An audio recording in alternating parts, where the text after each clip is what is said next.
Gustavo Alegret. Conmemoración del 4 de julio en Estados Unidos. ¿Cómo ha cambiado esta fiesta de independencia? ¿Cómo afecta a Argentina la salida de Christine Lagarde del Fondo Monetario Internacional? Y le explicamos la estrategia rusa con su cooperación con la OPEP.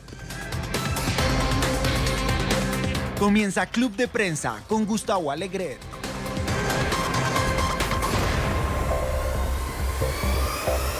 Bienvenidos a Club de Prensa en este Día de la Independencia de Estados Unidos, 4 de julio, en el que vamos a analizar estos temas y otros con quienes ya nos acompañan en esta mesa de trabajo, tras el repaso de la actualidad, el análisis hoy con Bricio Segovia, que es corresponsal del canal Voz de América en Washington. Bricio, buenos días. Hola Gustavo, ¿cómo estás? Gracias por estar con nosotros. Y con José Díaz Briseño, que es corresponsal mexicano, corresponsal del diario Reforma en la capital. Pepe, ¿cómo estás? Buenos días. Gracias por tenerme.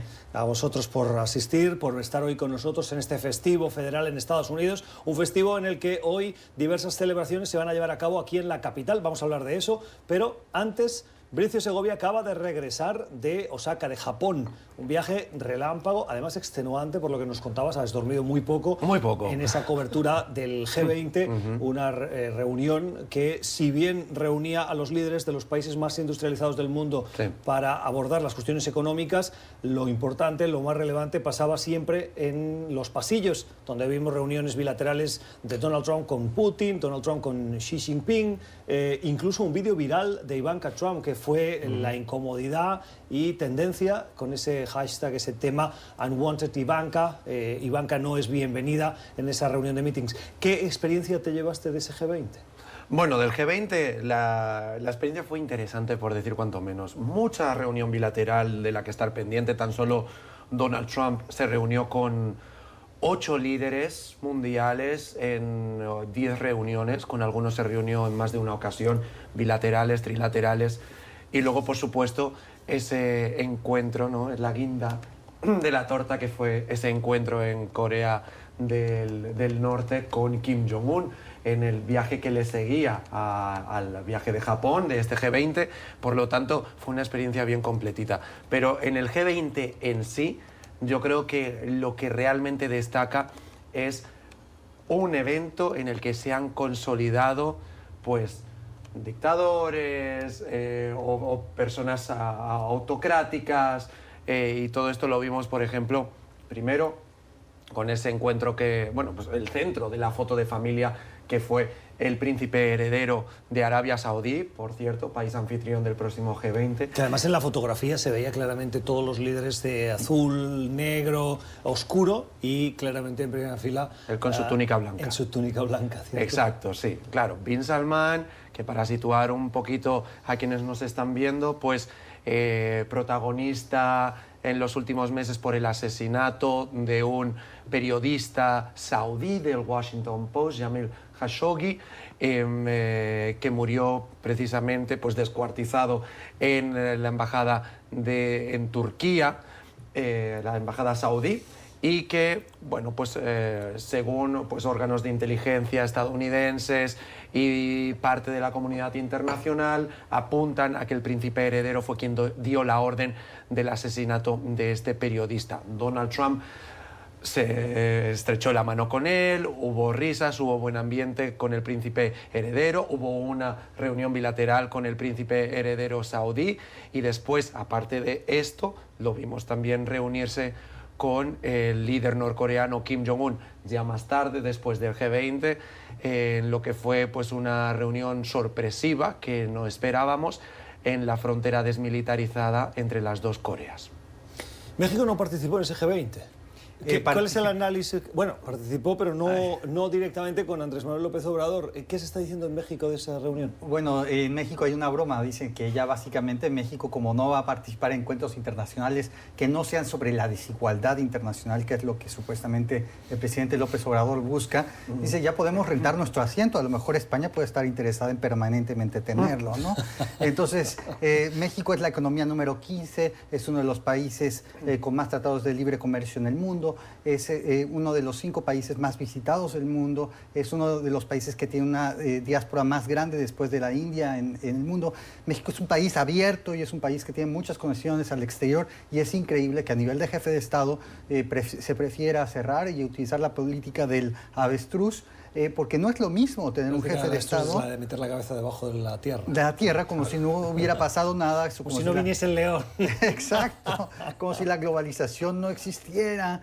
Entonces, hay momentos que de mucha expectativa, por ejemplo, de los propios inversionistas internacionales, para ver cómo se comporta el jefe de Estado frente a otros estados, cómo se relaciona, hay mucha incertidumbre todavía en el exterior, un enigma lo que es AMLO, qué tipo de filosofía representa, y pues es realmente pues lamentable desde el punto de vista de aquellos que nos gustan los temas internacionales que el jefe del Estado mexicano no esté ahí.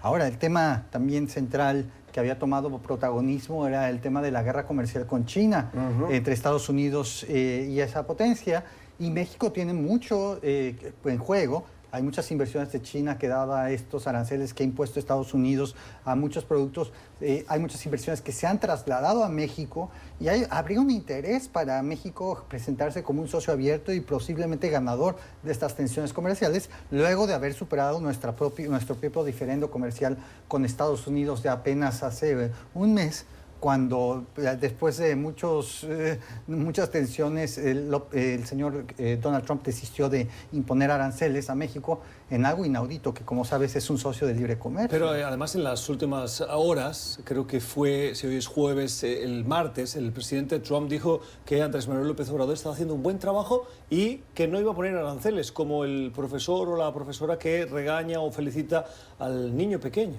O al menos así lo leí. Y después el presidente López Obrador dijo: estamos muy contentos que el presidente Trump vea nuestro esfuerzo de reducir esto. Es increíble. Hay un periódico alemán, una revista alemana, Der Spiegel, que en su edición de esta semana calificó a López Obrador como lo que se dice en México el cadenero de Donald Trump, el que te abre la puerta en los bares.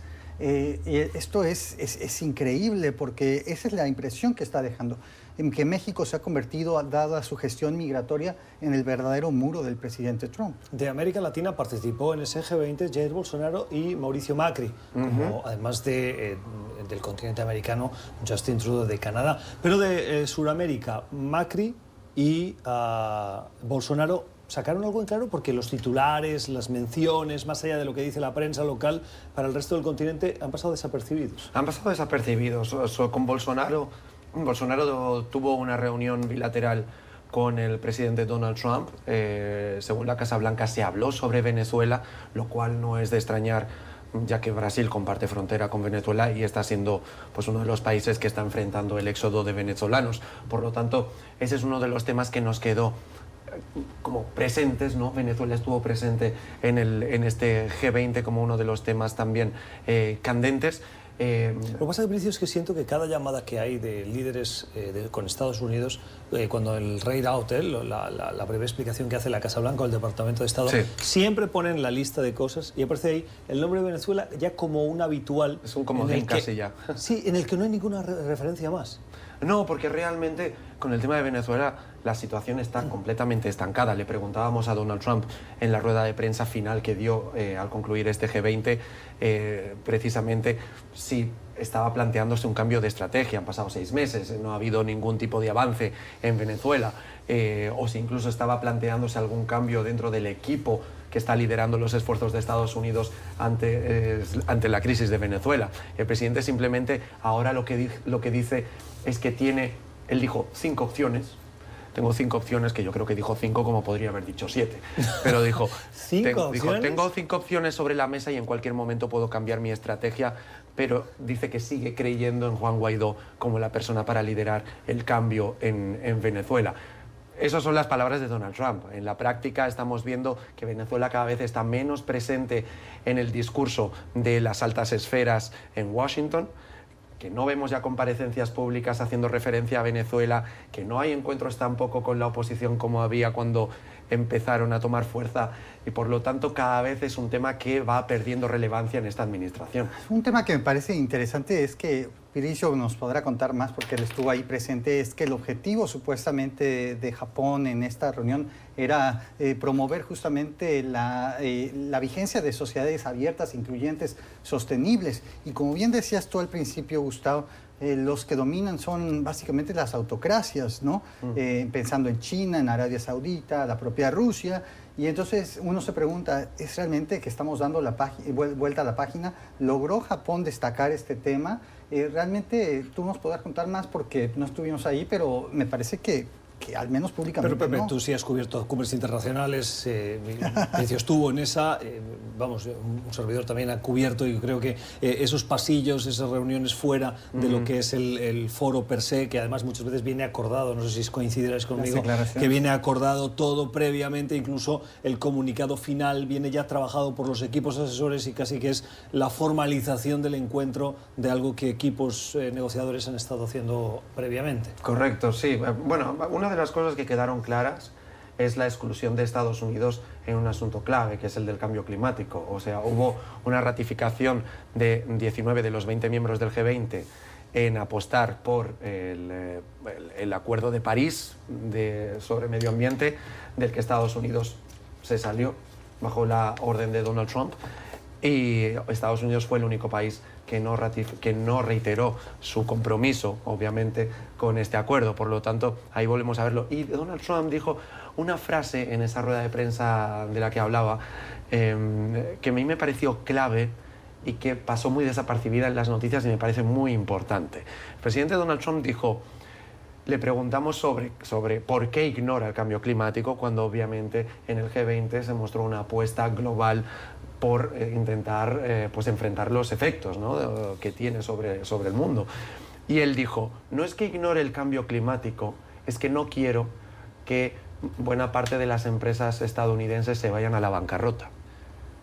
Y a mí me parece muy importante lo que está diciendo, porque con todo eso nos está diciendo, yo sé que existe el cambio climático, no soy tonto en ese sentido, pero me importa más el aspecto económico que el aspecto medioambiental. Sí, los argumentos que utiliza, por ejemplo, el senador Marco Rubio cuando le preguntan, siendo un senador de Florida, que ya está experimentando esos incrementos de niveles del agua del océano, dice, como no tengo evidencia suficiente, lo cual es sorprendente, pero dice él, de que la actividad humana tenga un impacto en el cambio climático, no puedo poner en riesgo la economía de mi estado por culpa de eso. Y lo que está haciendo es poner en riesgo el sistema, el real estate, ¿no? Las casas que están en primera línea de mar y en el fondo el turismo. Pero bueno, en cualquier caso, vamos a cambiar de asunto. Hoy 4 de julio, saben que lo hemos estado explicando aquí en NTN24, hay polémica porque el presidente Trump, en su derecho como presidente, ha introducido una serie de cambios en la celebración de este Día de la Independencia.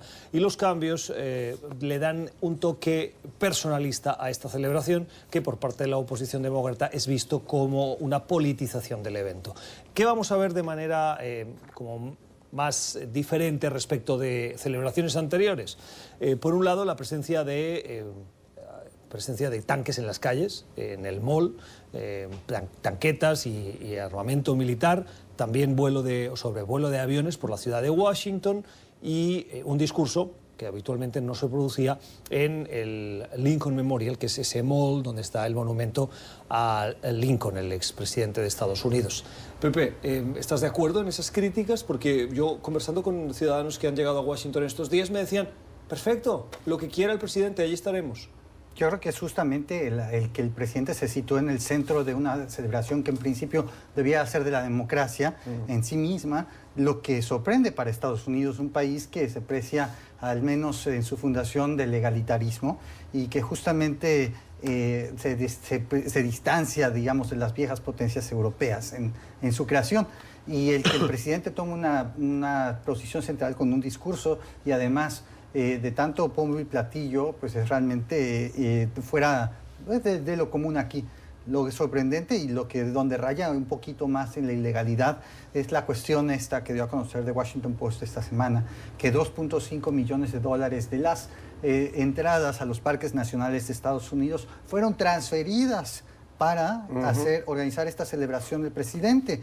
Esta celebración que, como sabemos, tendrá aviones volando, tendrá tanques por las calles, tendrá un oropel distinto, y no está claro que el presidente pueda disponer así de fondos federales, que en principio el Congreso es la principal autoridad que decide hacia dónde va. Y también el tema de el presidente Trump obsesionado con el tema militar es algo que aparentemente le surgió en 2017, hace 2 años, cuando estuvo de visita en Francia el día de la Bastilla de París, y donde vio básicamente con fervor estos hilos de humo por los aires, y él dijo: yo fui a una academia militar, ¿por qué no lo podemos tener en Estados Unidos? Déjame hacer de abogado del diablo, a ver qué les parece. Si lo hubiera hecho Obama, estaríamos diciendo lo mismo. Quiero decir, en Estados Unidos hay una larga tradición de respeto a los militares. Uno va a los aeropuertos y oye cómo hay preferencia para el acceso a salas VIP, a entrar antes dentro de los aviones, a ofrecerles una serie de prebendas, porque se reconoce ese servicio público de alto coste para sus vidas, defendiendo los valores de Estados Unidos. El presidente lo que quiere es subrayar ese reconocimiento a las Fuerzas Armadas, y lo hace exhibiendo parte de ese material militar que en Estados Unidos no forma parte de esta tradición, pero que él sí la quiere traer. ¿Por qué no está bien que el presidente lo pueda hacer? Y si lo hubiera hecho otro presidente, tal vez Bill Clinton o Barack Obama, no hubiéramos sido tan duros, o sí hubiéramos sido igual de duros. Pues es que el problema no es, como en todo lo que hace Donald Trump, el problema no es lo que hace, sino cómo lo hace. Entonces, vemos esa falta de transparencia. Por ejemplo, este desfile militar, Donald Trump, como bien decía Pepe, fue hace 2 años que él, en el Día Nacional de Francia, queda fascinado por el desfile militar en París y dice: yo quiero llevármelo, importar esta idea a Washington para el Día de la Independencia.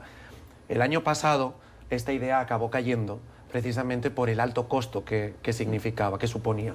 Era de casi 100 millones de dólares, 92 millones de dólares para ser exactos. Entonces, este año hay una falta de transparencia. Tú preguntas al Pentágono y te remite a la Casa Blanca, preguntas a la Casa Blanca y la Casa Blanca te remite al Pentágono. Y al final ninguno te da cifras. No sabemos cuánto va a costar a los contribuyentes estadounidenses esta fiesta nacional este año. Eso por un lado.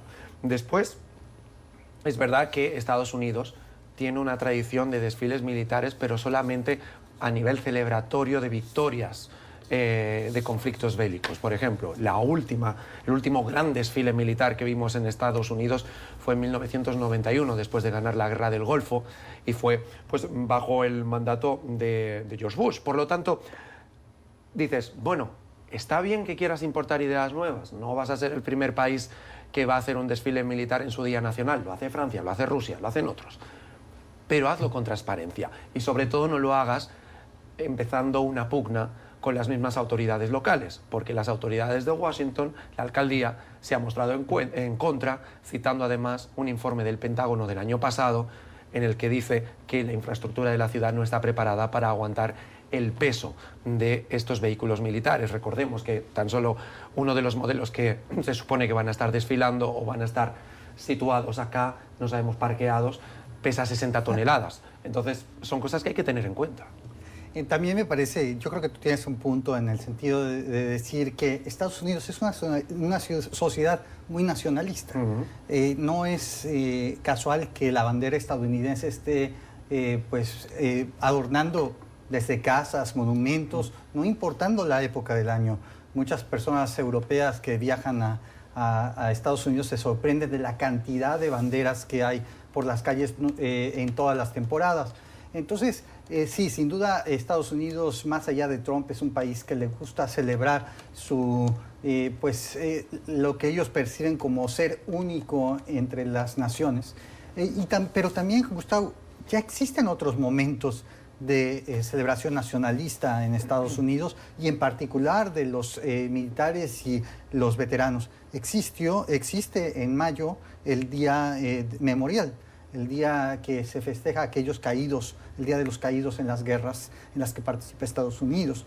Y en noviembre existe el Día de los Veteranos para celebrar a los veteranos vivientes. Correcto. Entonces, de que hay celebraciones para los veteranos, estos son 2 días nacionales oficiales de los 8 que hay en el año, y el que ahora, el Día de la Independencia, también el tema militar esté presente, me parece que podría rayar un poco en exceso. Y una cosa más que me gustaría señalar, y cerramos con esto, que es el lugar que ha elegido Donald Trump para dar su discurso, que es un lugar emblemático, porque va a ser en las escaleras del monumento homenaje a Abraham Lincoln, que es precisamente donde en su día Martin Luther King dio su famoso discurso de tengo un sueño, I have a dream. Por lo tanto, son todas estas connotaciones, ¿no?, las que también acaban a veces diciendo hasta dónde llega el ego del presidente.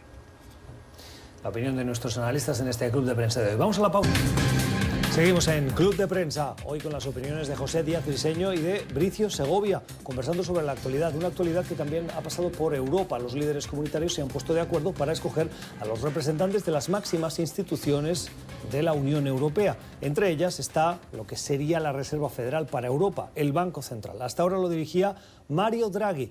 Han propuesto a Christine Lagarde, que hoy es la directora gerente del Fondo Monetario Internacional, una institución que goza de mucho prestigio, especialmente por el papel que ha jugado Lagarde en los últimos años desde que asumió el liderazgo de esta multilateral. ¿Cuál es el papel del FMI, del Fondo Monetario, en América Latina? Me gusta destacar sobre todo dos grandes aportes. Uno, si no estoy mal, es el aporte o el crédito más importante que tiene hoy esa institución con ningún país, en este caso es con Argentina, y también un fondo para Ecuador. Son tal vez los dos aportes más relevantes del FMI con el continente americano. La salida de Lagarde, Bricio, ¿cómo va a afectar a esta institución y cómo afecta también al liderazgo del Banco Central Europeo? ¿Lo refuerza? Bueno, es una mujer ampliamente experimentada en este sector, por lo tanto yo creo que el Banco Central Europeo se lleva pues, una gran candidata en el caso de que salga elegida, si lo vemos de manera pragmática y sobre todo objetiva. En el caso de pues, Latinoamérica, Argentina desde luego va a ser la más afectada, precisamente por esta deuda que tiene ahora mismo con el Fondo Monetario Internacional, pero no creo que esté afectada por el cambio de Lagarde en cuanto a los acuerdos que tiene alcanzados con la institución. Tiene ahora mismo, si no me equivoco, 50.000 millones de dólares de deuda con esa institución. De préstamo, sí. Exacto, de préstamo. Porque yo creo que al final los equipos negociadores se mantienen y el hecho de que el líder o la líder de esta institución cambie no va a variar. Donde sí creo que va a variar va a ser en el juego político dentro de Argentina. Recordemos, octubre son las presidenciales en Argentina. Muchos de los candidatos que se están presentando a estas elecciones están hablando de una renegociación de la deuda con el Fondo Monetario Internacional, por lo tanto es un tema clave también dentro de estas elecciones y yo creo que en el juego político va a ser donde lo va a vivir Argentina más que en la relación directa con el Fondo Monetario. Sí, en América Latina el Fondo Monetario previo a esta década era visto como un villano y creo que esa percepción ha cambiado. La propia institución ha tenido que poner un énfasis en justamente los programas de ajuste que se le llaman para evitar que dañen tanto a la clase trabajadora y Lagarde puso énfasis justamente en este acuerdo de dar algún margen de maniobra para que el gobierno argentino no pudiera sufrir tanto por las protestas de las decisiones. Y sin embargo hemos visto el señor Macri está sufriendo en las encuestas. La política económica argentina no ha sido al menos comunicada de la mejor manera, pero eso no es un problema de la señora Lagarde, es un problema nacional. Ahora, es interesante, ¿no? Lagarde ha pasado por una cantidad de puestos tan relevantes, ministra de Finanzas de Francia, directora gerente del Banco Monetario Internacional, del Fondo Monetario Internacional, ahora el Banco Central Europeo.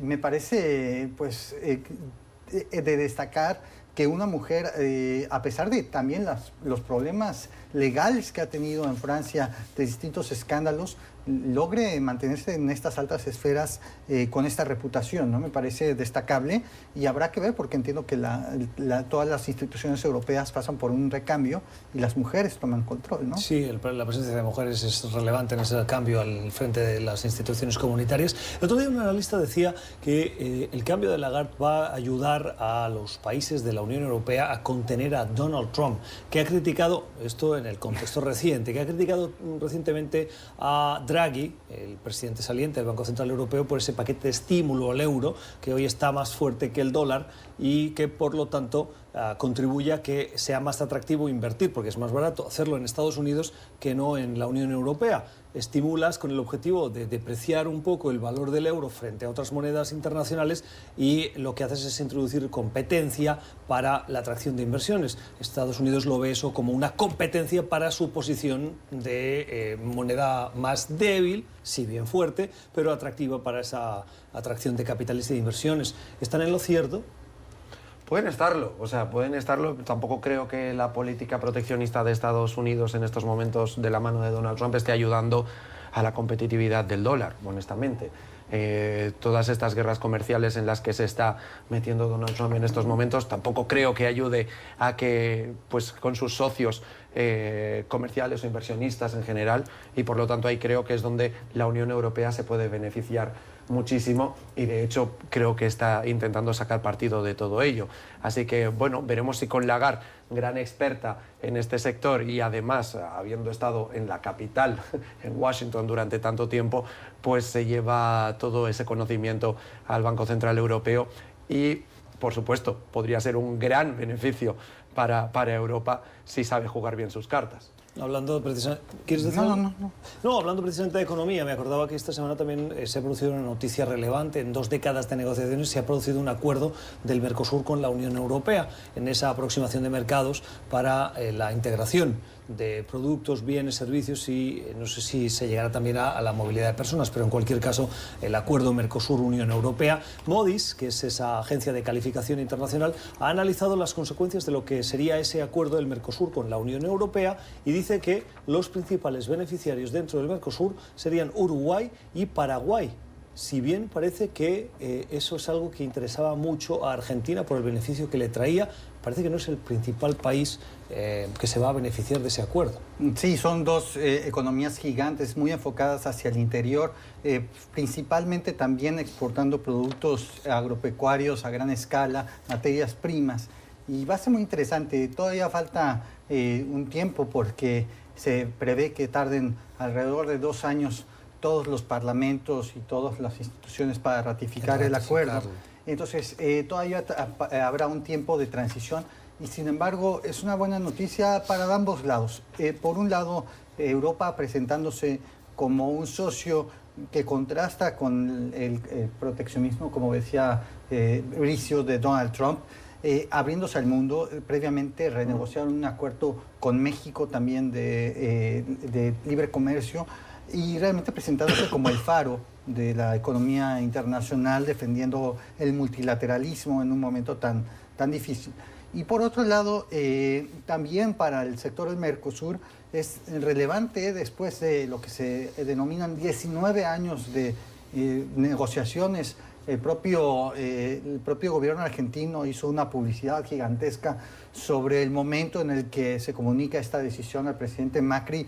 Prácticamente el canciller argentino en lágrimas, comunicándole por teléfono que se había logrado esto bajo su mandato. Obviamente esto tiene también un sentido político de comunicar una decisión tan públicamente. Ahora ya no existe una noticia si no está registrada en video, ¿no? Entonces, realmente en un momento en el que, justamente como conversábamos antes, Argentina pasa tantos problemas económicos, esta noticia les viene muy bien y decir, hay una tabla de salvación, no todo está perdido y si jugamos las cartas bien, podemos exportar más. Lo llamativo de ese mensaje es un mensaje que se filtra en las redes sociales, filtra intencionadamente porque lo difunde la presidencia argentina, en el que recibe el mensaje de WhatsApp. O sea, pero ¿saben lo que me llamó la atención de ese mensaje?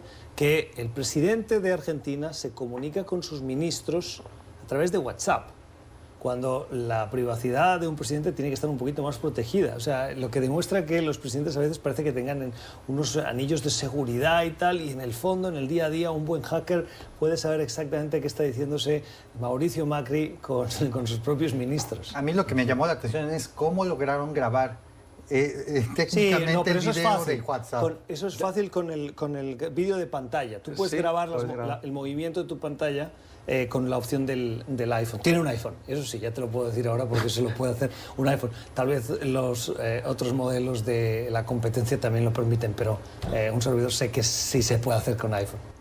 Bueno, sobre el tema de Mercosur. Sobre el tema de Mercosur, yo creo que hay una cifra que habla por sí sola, ¿no? Que es el mercado que va a abrir este pacto a futuro, ¿no?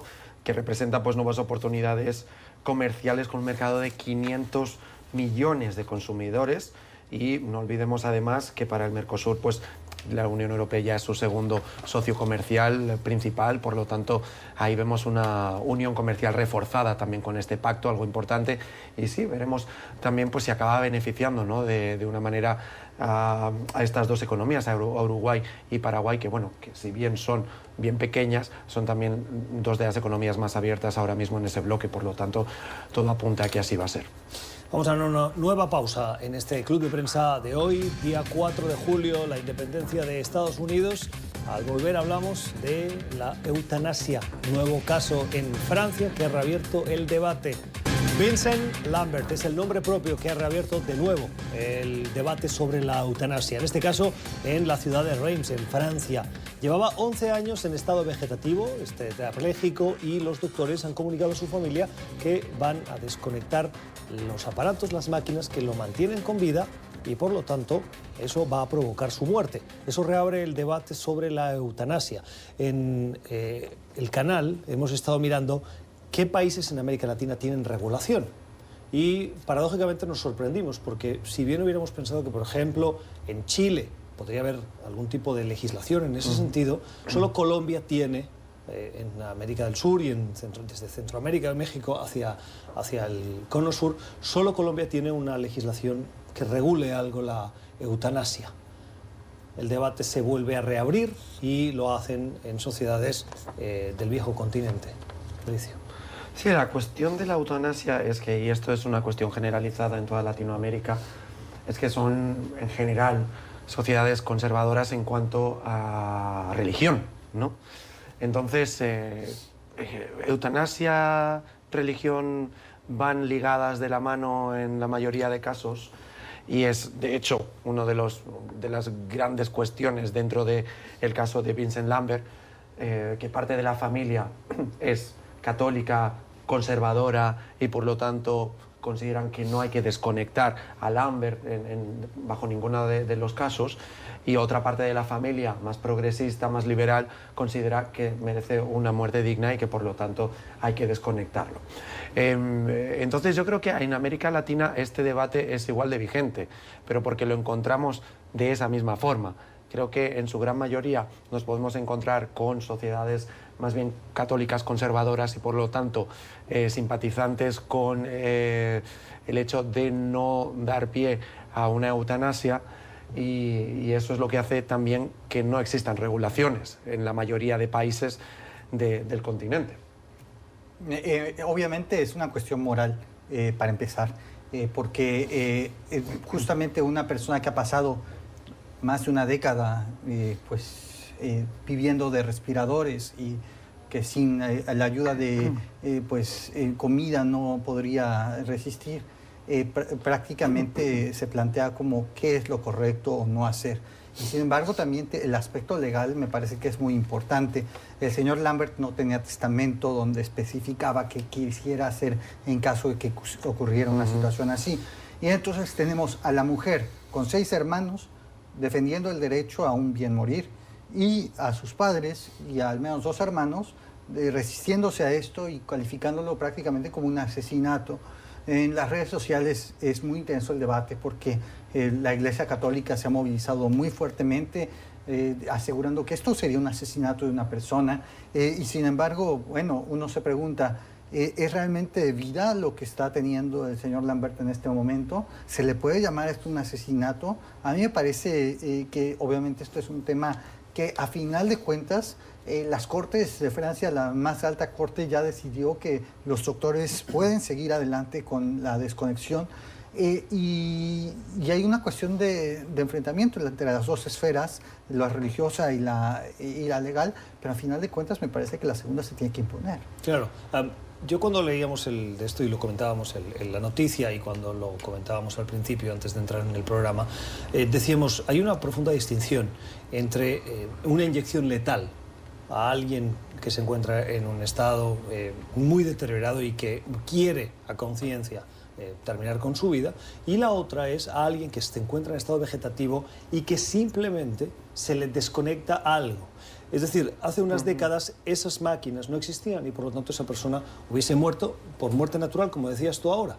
Entonces, moralmente me parece que hay una profunda distinción entre no asistir para mantener la vida o provocar la muerte, que al final de la calle es lo mismo, porque la muerte es lo que se espera al final de las dos opciones, pero la intervención externa es distinta a mi juicio. No sé si coincidiríais. Bueno, claro, es que al final una persona que tiene uso de conciencia y que puede expresar sus deseos, hay una gran diferencia. Claro, en el caso de la eutanasia, estos casos se dan o el deseo de una eutanasia, cuando una persona es capaz de expresar lo que quiere, el problema es que no es capaz de ejecutarlo y por lo tanto necesita de esa ayuda externa, pues por ejemplo para que se le inyecte algo letal que le lleve a la muerte o no. Pero la cuestión, más allá de todo eso, el problema es el mismo problema, no el mismo problema, pero sí comparte ciertos criterios. Es como lo que pasa con el aborto. Al final es estar decidiendo sobre otra vida y todo radica al final en una cuestión moral de pensar si esa vida pues merece o no, si es un suicidio o si es un asesinato o qué acaba siendo.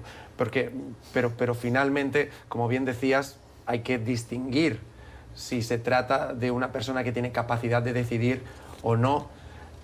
Y también es que tiene que existir un marco legal para eso, porque si no hay un marco legal acabamos en conversaciones como las que estamos teniendo ahora mismo. Bueno, claro, y esto nos vuelve a traer, por ejemplo, debates profundos como el tema del aborto, si es o no es necesario que haya una regulación o hay que prohibirlo, o en el debate del alcohol, por llevarlo a esa época en Estados Unidos en que existía lo que llaman la prohibición de beber alcohol y que extendió todo un mercado negro de locales al margen de la ley que acaban siendo más perjudiciales, ¿no? Donde está la libertad individual y donde está la necesidad de preservar un bien colectivo, un bien público. Es que si no nos acabamos encontrando como este caso reciente que hubo, ¿no? De un señor, fue en España si no me equivoco, un señor que acabó matando a su esposa, que bueno, fue asistiéndola en su deseo de recibir la eutanasia.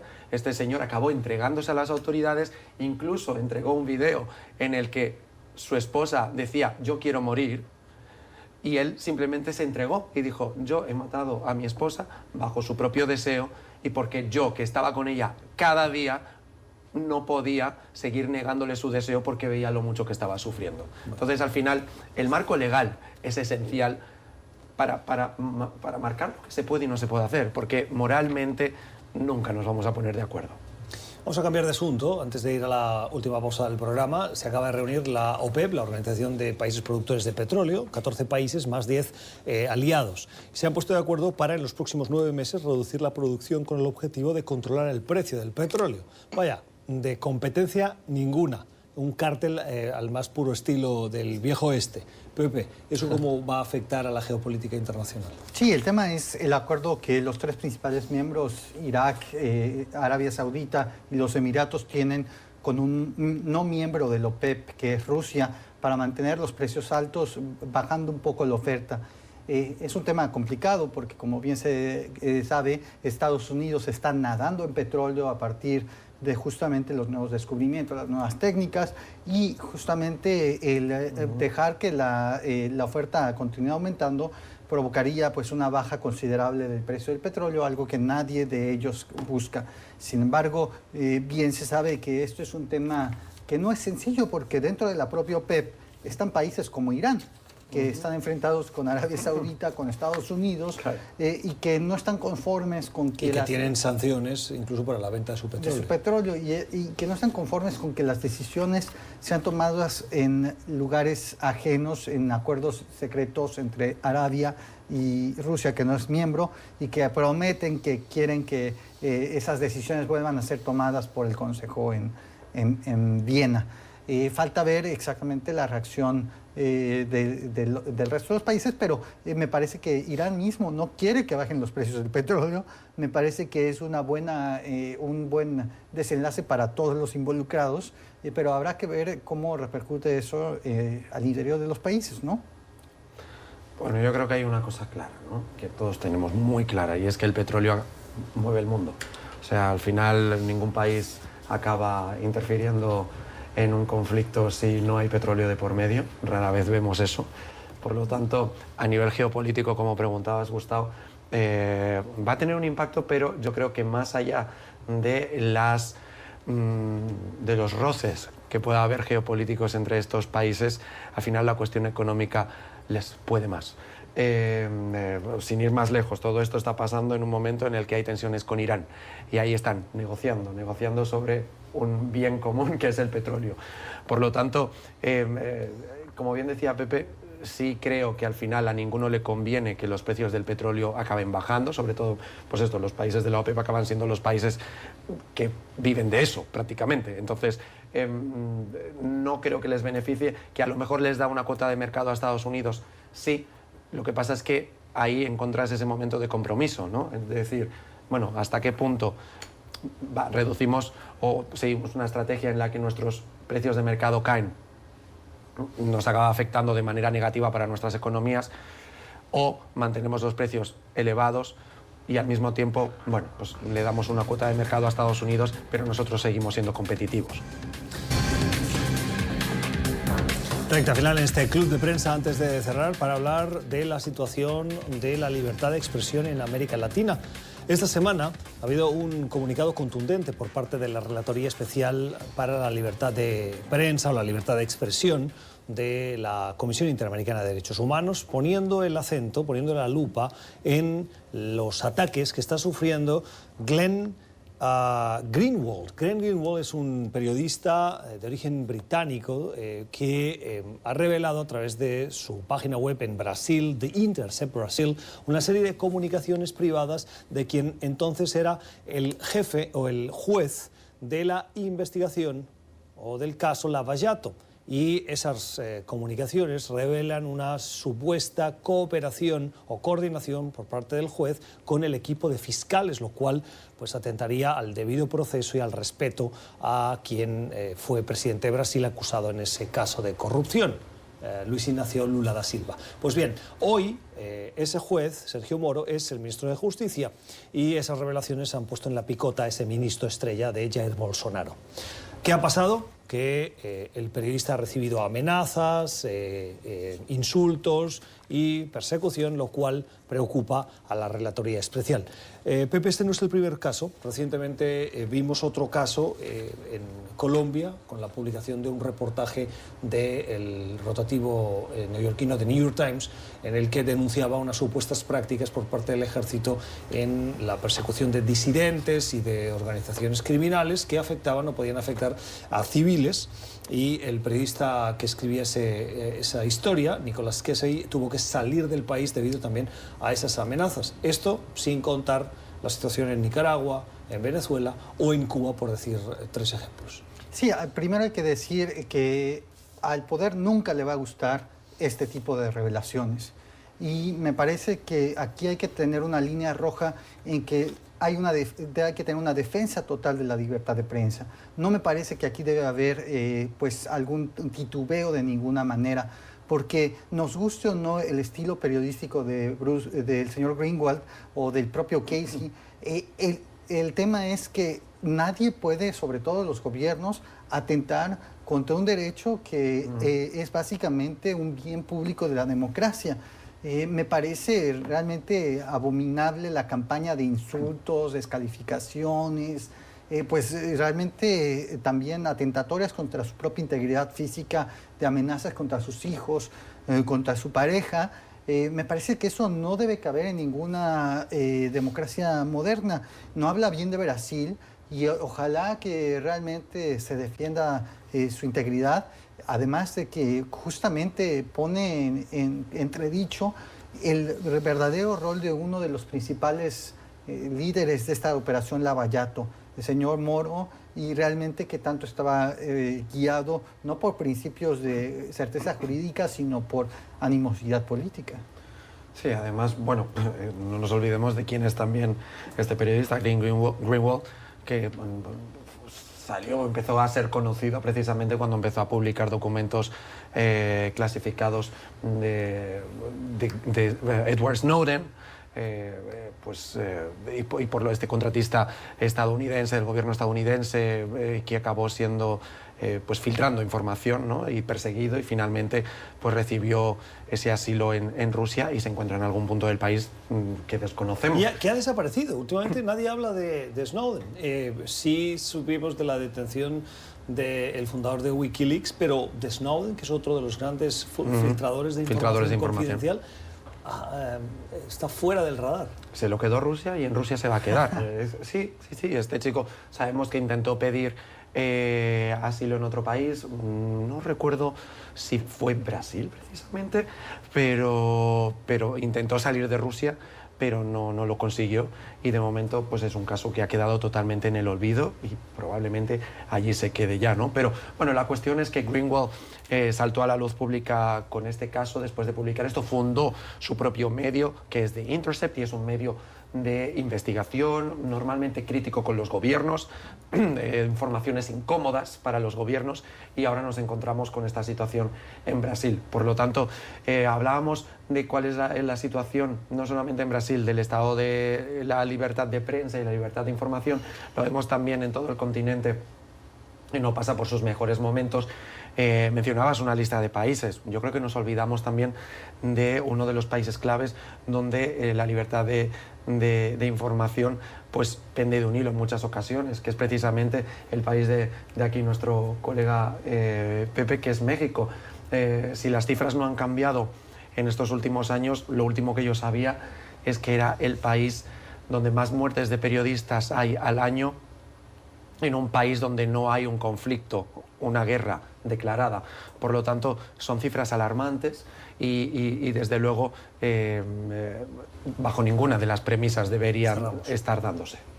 Sí, me parece una bienvenida esta cuestión de los pronunciamientos de los altos reporteros de Naciones Unidas y de la Organización de Estados Americanos, porque los gobiernos tienen que entender, sean de izquierda o de derecha, que la libertad de prensa es algo que justamente sostiene las democracias. Las opiniones de quienes nos han acompañado hoy en esta mesa de trabajo, en este club de prensa: José Díaz Briceño y Bricius Segovia. Gracias a ustedes por la generosidad de su tiempo. Espero que hayan aprendido como lo hemos hecho nosotros. Volvemos mañana, viernes, a la misma hora. Que tengan una feliz jornada.